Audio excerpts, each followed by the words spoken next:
I always thought Lance was a witch, and I'm not sure how we can prove that, but See if he floats. I think we should try that on video sometime.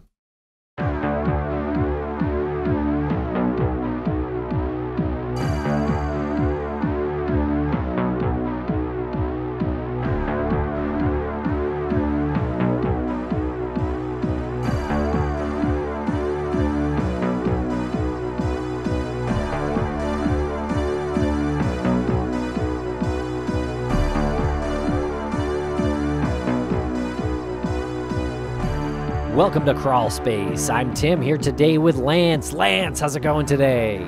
It's going great, Tim. I cannot complain. How are you? I am doing great. I'm really excited to talk about this story today with me, you, and Jen, our friend, our coworker, Jennifer Amell. She's joining us in this episode. We're talking about the Tanganyika Laughter Epidemic of 1962. And on the surface, this incident struck us as being rather creepy. It involves school children that were aged anywhere from 12 to 18 years old, all coming down with this contagious laughter that they couldn't control. That went on and on for over 2 weeks. And the more we talked about it, the more we started to unpack unexpectedly the causes of something like this and linking that to being in a stressful environment. Yeah, it's a really wild story and just something we found interesting and wanted to talk about. And these are the kind of episodes we're going to try to do more of. So actually, if you've got a topic, feel free to email it to us, crawlspacepodcast@gmail.com, and follow us on social media. I hope you like this conversation. And head on over to crawlspace-media.com to check out everything that goes on in the Crawlspace universe. Speaking of which, Tim, we have a new live show that is coming up on December 4th. It's going to be in Salem, Massachusetts at the Salem Waterfront Hotel. A nice intimate engagement. It's going to be a live reading of the story Sacrifice, which premiered in podcast form last December. It was from the show Stories from the In-Between. That is our fictional podcast. And the story was also published in an anthology book called Deathlehem, and it's a collection of haunted Christmas tales. The proceeds of that book went to the Elizabeth Glaser Pediatric AIDS Foundation. And we thought it'd be cool to have a live event where we have the actual narrator, Sarah Shekels, there. She's going to be reading Sacrifice, and proceeds from that show, as well as book sales. The books will be on sale there. Also will go to the Elizabeth Glaser Pediatric AIDS Foundation. The link for all of that is in the show notes. Hope to see you there. Use promo code STORIES21 for $5 off.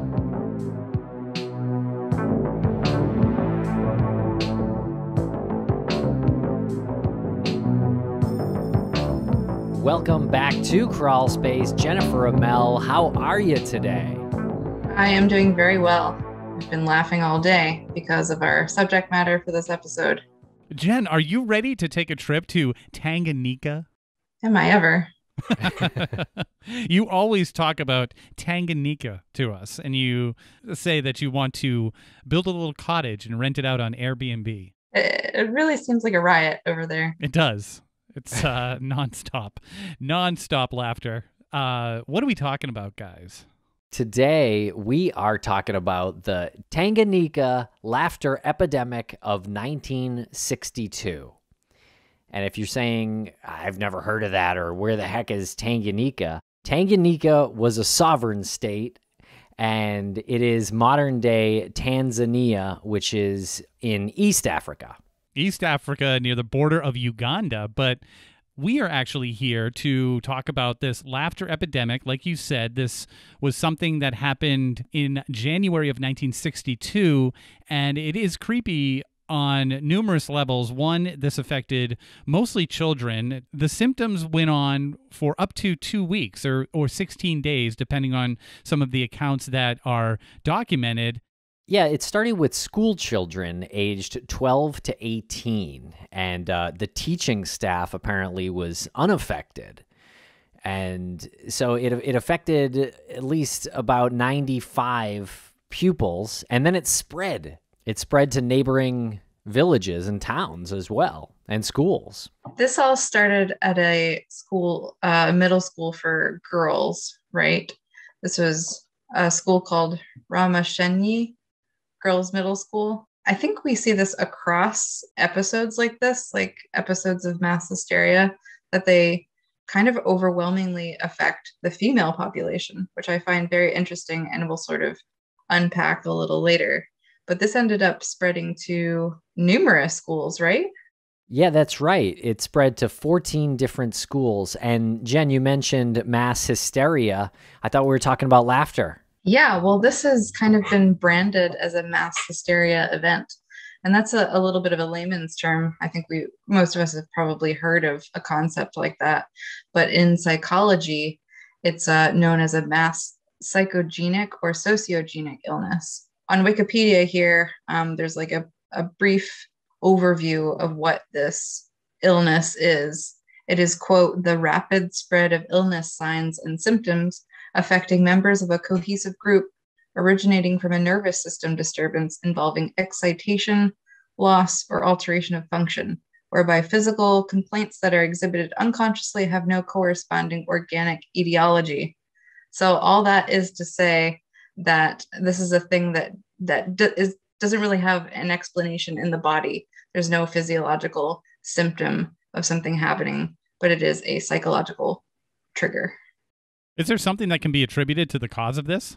The trigger of this? Yeah, there's been a lot of theories. I mean, I think from what I've read, it's really hard to research something like that in a kind of controlled way, I would say, because like you have an event, you can't predict an event of mass hysteria. So you're kind of going in forensically and looking at what happened, and you don't find any physiological causes, but you're kind of saying, well, if it's not all of these things, then it must be this other category, which is mass hysteria. So we don't really know what it is, but it's kind of a catch-all term. So it's something that stems from the nervous system. Is this something that could have been influenced by stressful events that have been slowly escalating, and then whatever this unknown trigger was happens in one person and then is a domino effect to those around them? Yeah, I would say that's a pretty accurate thing. There's this Dr. Christian F. Hempelman of Purdue University. He said that in 1962, Tanganyika had just won its independence, and students were kind of growing up in this like rapidly changing, kind of perhaps violent situation. And because of this stress and anxiety, this psychogenic illness occurred because of the outside stressors in their lives. These outside stressors, they caused fits of laughter, fainting, flatulence, respiratory problems, rashes, crying, and screaming. Though no injuries were reported that I've read, but in all, 14 schools were shut down and 1,000 people were affected. And this one school shut down once, reopened, and then closed again because of this laughing fit. Yeah, I wonder what that would be like. I guess it was just happening in class and not at home, which speaks to this like point that you made, Lance, that you're seeing your peer have an uncontrollable laughing fit, and so it spreads to you because you're observing it in a way. It's not like these things were happening in isolation. But I imagine that's like super disrupting to the school day. So I think it's also, on top of that, Jen, it's also telling of the circumstances of the times. And even though it's 1962 and we're coming up to the 60th anniversary of that in January, do you think they were looking at that as like stress induced? Do you think they were looking at the environment and what was going on around them and saying, you know, maybe this is happening because of the circumstances that the country's going through? Or do you think maybe it was just maybe they were completely baffled by the whole thing? Yeah, I don't know at what point these researchers were positing these explanations for mass hysteria or an event like this. I don't know if they were looking exclusively at the Tanganyika Laughter Epidemic, but there's been so many other instances of things like this, from the Salem witch trials to there was an instance in Würzburg, Germany, where there's an outbreak of screaming, squirming, and trances in a nunnery, and that led to the execution of a witch. So it depends on the, I guess, time period of when these events took place, but I think like with no explanation for why this would happen. Of course, you would like turn to an occult or like spiritual influence for something like this. But now in our modern era, I mean, in the 60s, you would have like psychologists and sociologists looking at this through the lens of science. Yeah, and that Christian Hempelman that you mentioned earlier also gave another example. He said from his time living in Lafayette, Indiana, there were workers at a local DMV were exhibiting respiratory distress to the point where the building was repeatedly shut down and eventually relocated. And but they found nothing, and ultimately the local media reported it as a case of mass psychological illness, and it's just Hempelman says because it was a terrible work environment, essentially. It's funny to me that, not funny, haha, but interesting that laughter is a symptom of stress. Certainly not one of the most common ones, but it's there. It's like a release, right? It's like a nervous system release. Yeah. Like a yawn. Yeah, that happens. I mean, I don't know about you guys, but that happens to me all the time. If I'm in like super serious situations, like at a funeral or something, I have this almost like unsuppressed need to giggle or something. And it is a release of like built up stress or emotion that is like a physical symptom of something that comes from the outside, these immaterial things such as stress, anxiety, poor working conditions, stricture surrounding the school, being in a war zone. All of those things can come out in really strange ways. I think we've probably all experienced it on a film set, whether it's a comedy movie or not, where two actors just start sort of laughing at something the other one said, and all of a sudden you got to take a break because you can't say those words or else they trigger the actors, and then sometimes they trigger the crew. And it literally has happened, I'm sure, to you guys as well. Oh, yeah. I mean, it happens on these interviews sometimes. Yeah. I mean, we have blooper reels for a reason, right? Right. And there's stress on movie sets, and people are everyone's watching. You're actually trying to do your job as you're sort of laughing through it. The laughter is technically preventing you from doing your job in that moment. Yeah, I would say that is a coping strategy that we three have too. Like on a day-to-day basis, we talk about some pretty dark stuff, missing persons, murders, all this sort of thing. And like, it's not right. But in the midst of recording these things, we will break out into giggles, not because the material itself is funny, far from it, but because it's like, God, this is dark. You'd have to release somehow. It is a really interesting concept if you're thinking about it, in the terms of a small scale, like you're talking about our interviews or working on a movie set. Like these are small isolated incidents, and then you have the mid-level ones, like the one that we started off the episode about, where the school children start to laugh, and then it affects other school children. And once you eliminate them from their school, once you remove them, and now they're isolated, then it gets better. But then you put them back into that environment, and it triggers again, and it builds again. So there's that mid-level part. But then this is almost like the foundation for very influential people to form cults, because you can introduce mass hysteria to moral panic, and then groupthink and mass psychosis, where you can use these incidents and then blame it on something. You brought up the witch trials, the Salem witch trials. So if you have this impoverished country that's going through changes that's very stressful to its citizens, and causes something like the children to start laughing because they see their parents and their teachers super stressed, and there's always stressful things that's being thrown in their faces, and they're not able to control what they're consuming visually, and it's propaganda. They get stressed, they start laughing. Then that's just a doorway to these people to walk in and create this moral panic. Why are they laughing? Well, they're laughing because of whatever, right? Insert devil worshiping, insert witchcraft, and now you can start to take advantage of the situations and not to classify individuals, but then you can there's those in these cultures that would be more susceptible to the influence of somebody like that. Maybe somebody who has lost a parent or something. Yeah, absolutely. I think there, at least in the Wikipedia page, there was a sociologist called Robert Bartholomew alongside of psychiatrist Simon Wesley. And they actually looked at the culture-specific aspects involved in the Tanganyika Laughter epidemic, and they looked at like what was happening in Africa as a whole in the 1960s, and they saw like many instances of like these smaller missionary schools in East Africa that were traditionally run by elders who were like super strict and had a very conservative way of running things. This kind of cultural dissonance, they said, of like modernism coming to Africa at that time, and like those two things chafing up against each other is what kind of gave birth to these what's called conversion reactions.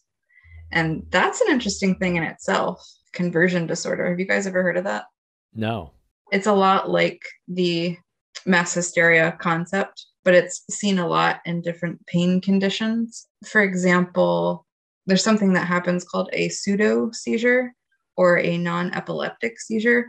So it's like a person looks like they're having a seizure. They have all outward symptoms of a seizure, but they don't have the same electrical disruptions in their brain as a normal seizure does. So like for all intents and purposes, like this is like a completely psychologically triggered physiological event, but they're just as real as like regular electrical seizures. So conversion disorder is kind of playing on something like that, where something happens in your mind or from outside stressors and like causes a physiological thing to happen. How does that differ from a panic attack or an anxiety attack? I'm sure it does. Like technically, I'm not a psychologist, so I can't point to the difference there, but it's probably along the same lines. Yeah. Yeah. And when you look at that, then you look at the situation that somebody was in or was going through when they had their panic attack or panic attacks, and you can see how that could translate in a couple of different ways. Someone could have instead had a uncontrollable bout of laughter in the middle of a supermarket because of stress, or instead they have this panic attack or this have conversion disorder. Yeah, and I think like what makes mass hysteria so interesting is that we're getting to a place where like mental health issues are more talked about now, but that's kind of an intimate experience when you have a panic attack or like have some sort of anxiety disorder or a mood disorder. But what's interesting about this is that it happens in one and then spreads to others. I think that's why different researchers have looked to like the cultural context of what's happening to explain how so many people could have the same physiological symptoms from a context of like psychological triggers. Yeah, that makes sense. And it just keeps reminding me of the witch trials, not only in Salem, but the witch trials in Scotland, and historically just the witch trials throughout history, and how hysteria was always classified as something that was only in women because of some sort of like imbalance of fluids or chemicals, like chemical fluids in their bodies. And that, of course, has to be related to a witch, because then they have to run the parallel to religion, because it can't be something at the time diagnosed medically. Right. I think there was definitely a through line, at least for women involved in these sorts of things, of like it happening because of some moral reason, but if it's divorced from morality, like because you weren't living in a Christian way or because you committed adultery or whatever the hell the reason was, it was like the influence of the devil or she's a witch or something like that. But now I think researchers have posited the theory that a lot of mass hysteria comes out of populations who have been historically oppressed. And we know that women have been historically repressed, especially in societies like Salem, where you had the kind of puritanical rule. But yeah, as we look down the list of these different mass hysteria events, like a lot of them are women or are people living in situations where they don't feel like they have any power. I always thought Lance was a witch, and I'm not sure how we can prove that, but see if he floats. I think we should try that on video sometime. There's a number of ways we can run some diagnostics. Well, Jenny, you said you said people who don't have power or with power? People who don't have power. Right. So, I mean, what do you think of then when you, and this is, I guess, not in relation to the female aspect to it, but what do you think of then when you think of mass hysteria and groupthink and the moral panic, when you think of a group of people who don't have power, who just lost power, who are now caught up in this mass hysteria or moral panic and embark on something very dangerous? Are you talking about cults or religion? Well, I'm talking about the Third Reich and Nazis, how they lost everything, and that was used to generate a groupthink mentality to assemble an army, to assemble an army to conquer the world. Yeah, I guess there's some parallels there. I mean, I think that was part of Hannah Arendt's argument in her Banality of Evil treatise, like on how the Nazis came to power. And it for sure was based out of this like fear-mongering ideology, like initially, and then kind of morphed into this like Germans are the greatest nation on earth, the greatest race on earth, that sort of thing. So I think like it divorces at some point from this mass hysteria thing, but yeah, it definitely has its roots in that. See, my whole goal with this conversation is to take it as far down paths that at the end we can say, wait, we started off with laughing kids because it was just kind of a creepy article that popped up. Right. And we'll be right back after a quick word from our sponsors. Thanks to our sponsors, and now we're back to the program.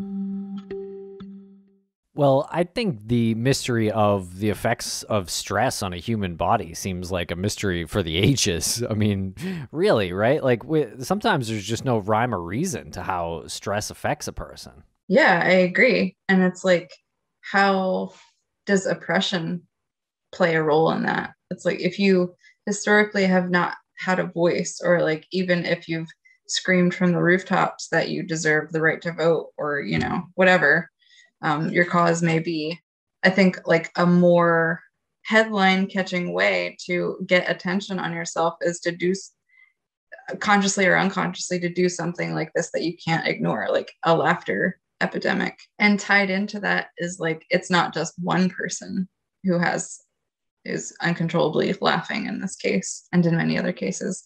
It's like a whole group of oppressed people. So together, doing something as strange as laughing uncontrollably, they're like drawing attention to themselves. It's not the most direct approach to, you know, talking about what's wrong in your society, but it definitely gets attention. I don't know if I've mentioned it before, but and I didn't even think I was going to mention it on this particular episode, but it speaks to what we are discussing.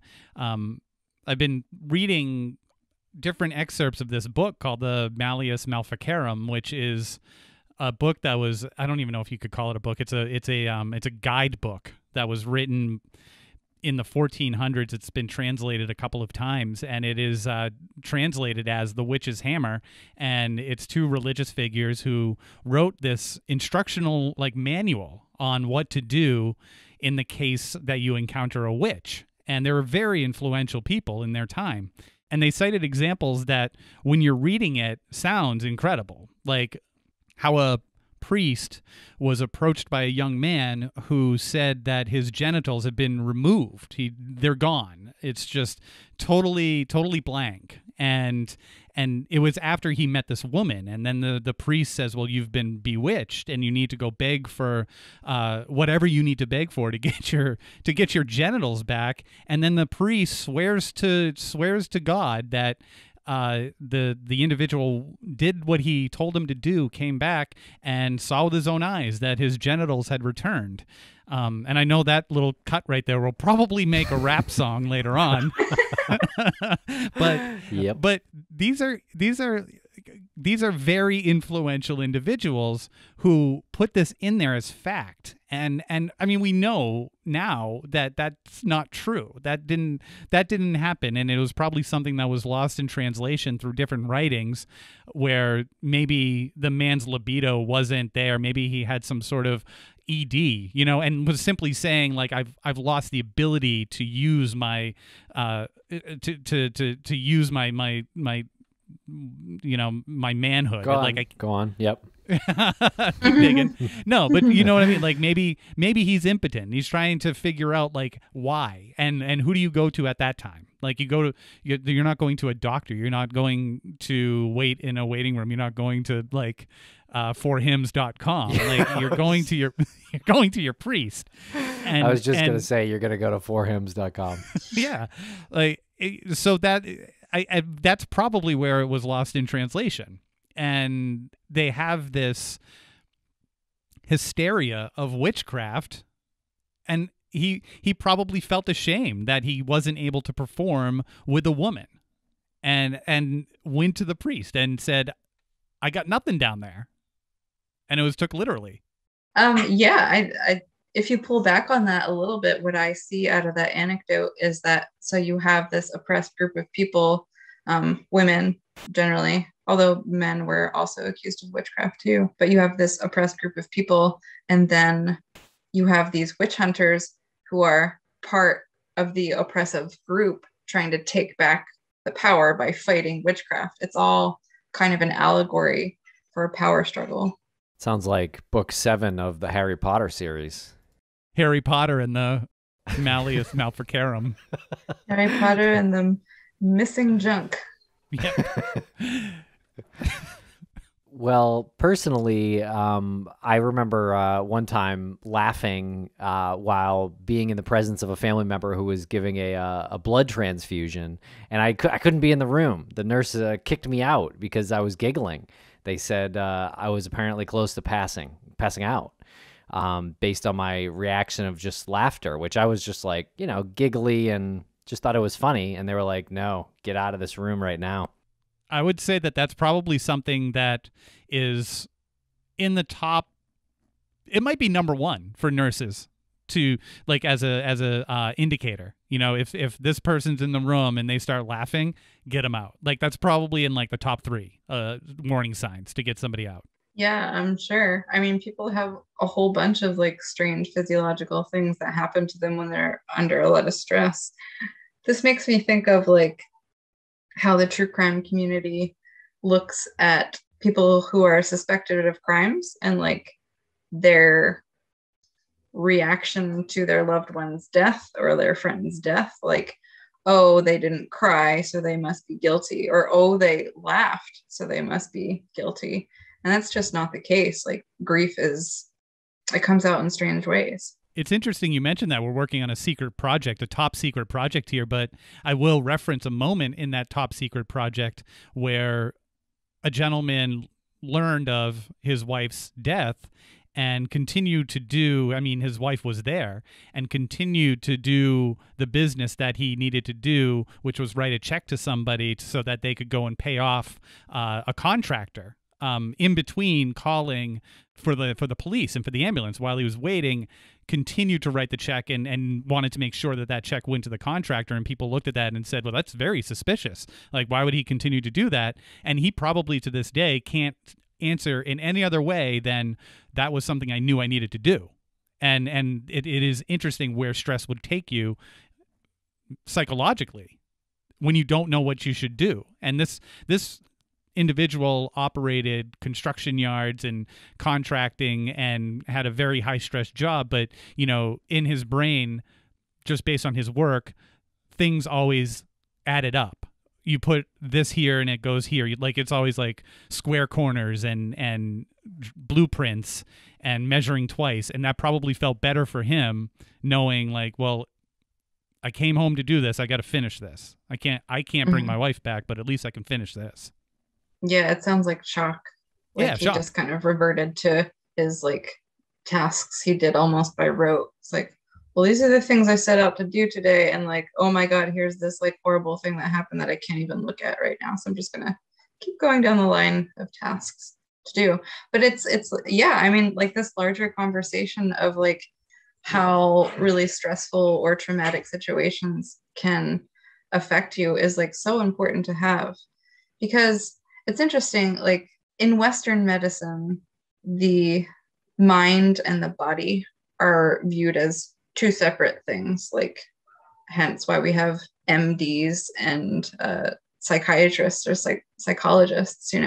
We think of these things in like very, very separate ways, but that's not so in a lot of Eastern traditions. They're looked at as like two systems that interface together. So of course, if you were looking at this through like an Eastern perspective, like of course, stress within a culture would cause a group of young students to uncontrollably laugh. Like it wouldn't be strange from that lens. Mass hysteria today, is it different in the age of social media? I mean, it's totally different in the age of social media because that's just a way to distribute your propaganda.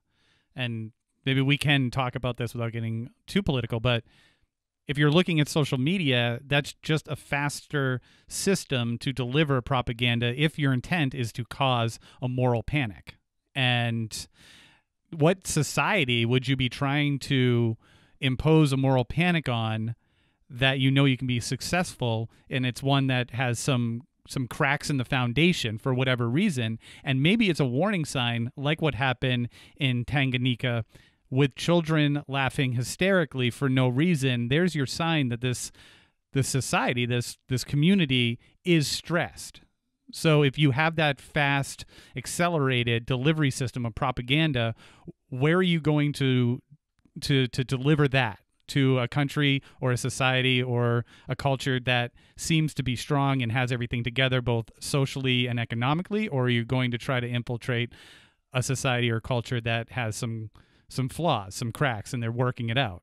Right, because the laughter epidemic ultimately was contagious. So there's some contagious aspect to this. And if you're not together physically, you can still be together electronically via social media. Absolutely. And think about something being contagious, a contagion. Do you catch anything when you're not influenced by the thing that has that particular symptom? No. Don't be around people whose symptoms include laughter, and you probably won't start laughing uncontrollably yourself. And 18 months after the laughter epidemic began, it started to die off.